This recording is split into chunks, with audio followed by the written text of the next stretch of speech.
Hi, Nick McNaboe, Compass Real Estate, Marin County, Sonoma County. This is Marla Hedlund from the Center for Domestic Peace, and I just want to thank you for taking the time to share your story and what your organization is up to in our community. I mean, domestic violence can mean a number of different things for a number of different people, and we all know somebody who potentially is going through a myriad of different domestic violence, but what does it mean to you, and then kind of describe the different variations of what that can look like to somebody?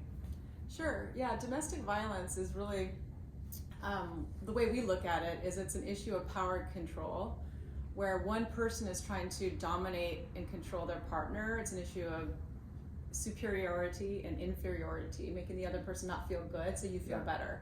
And that can show up in many different ways. Many people think of domestic violence as bloods and guts and punching and strangling and things like that. But what we know, the more common, is really the emotional abuse, the financial abuse, there's spiritual, there's cyber abuse, there's stalking. We got lots of stories about it. In wealthy counties like Marin, the financial abuse really shows up when somebody holds all the power in the relationship over the other person, where there's maybe a luxury tax because the partner wants to stay in the relationship and they're willing to take the abuse because of the financial abuse, because there's a benefit to them. But at the end of the day, it's not healthy and it can actually be lethal. So it shows up in a number of different ways, not just physical, but there's financial abuse. I mean, people are vulnerable on a number of different issues, especially in Marin. And then moving through that, you guys provide a number of resources, and getting into contact with you could be scary for some people. But as an agent, we are on the front lines of interacting with community members. I mean, you could be a friend of somebody going through this, and how would you start that conversation with somebody like you? Well, absolutely. Again, if you notice something, say something, right? But also you have to make sure that it's a safe environment for the person, because again, this is a very risky topic. So knowing that we exist, I would invite our organization into your place of work for trainings. Have opportunities to go to our website and read about it, learn the warning signs yourself, understand the issue. So if you did see a client who maybe is not acting right, they're not showing up to appointments, they're disappearing on and off, and you're thinking something's wrong, understanding how it might show up for someone. And then being able to say, hey, listen, there is this agency, Center for Domestic Peace in Marin, really easy to access. A lot of our services are on Zoom. Call the hotline. We have multitude of ways to support families, not just women, but men who are abusive, and children and families. And so learn about us, right? And then we can continue on to figure out how we can work with people to get them safe. And freedom. I mean, it's wonderful to be free of domestic violence. And the fact that you reached out, and we can set up lunch and learns,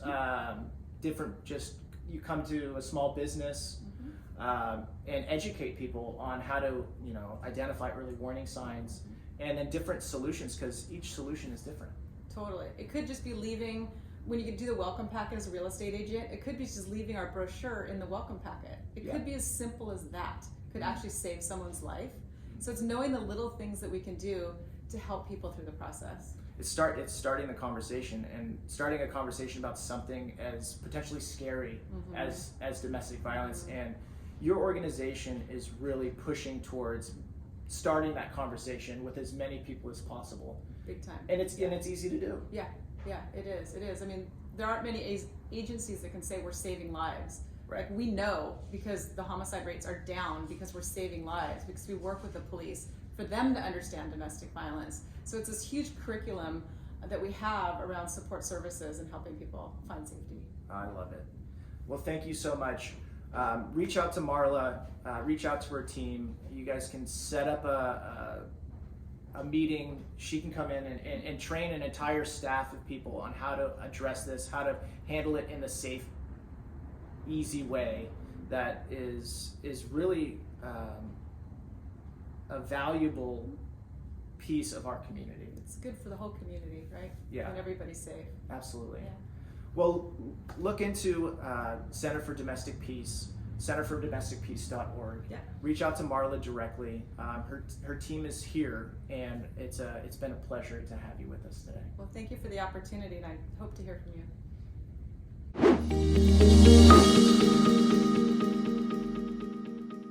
beginning's always like. I know. I'm gonna roll it back. Here we go. Okay. I lost it. Yeah.